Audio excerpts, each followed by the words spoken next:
प्रधानमंत्री माननीय नरेंद्र मोदीजी यांनी जो नवभारत तयार केला त्या नवभारताचा पायवा रचणारे हे श्रद्धेय अटल बिहारी वाजपेयीजी होते। आणि म्हणूनच आपण जर त्यांचा एकूण जीवनपट बघितला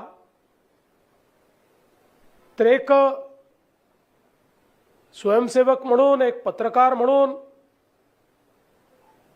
एक हिंदू चिंतक म्हणून, एक कवी म्हणून, एक साहित्यिक म्हणून, एक राजकारणी म्हणून, एक अर्थशास्त्री म्हणून वेगवेगळ्या पद्धतीनं त्यांनी केलेलं काम, खरं म्हणजे ते केवळ नेता नव्हते तर इंग्रजीतला शब्द आहे statesman. Atal Bihari Vajpayeeji was a statesman. आणि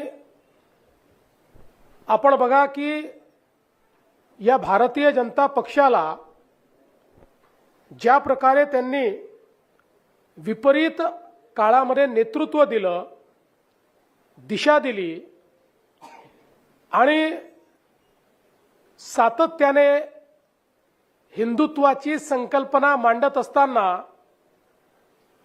त्याचा जो व्यापक विचार आहे त्या व्यापक हिंदुत्वाच्या विचारापासनं कधी तडजोड ही अटल बिहारी वाजपेयीजींनी केली नाही।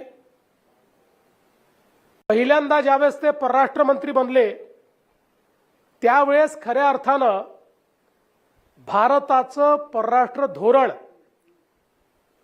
जे अटलजींनी परिभाषित केलं आजही तेच धोरण महत्त्वाचं मानलं जातं।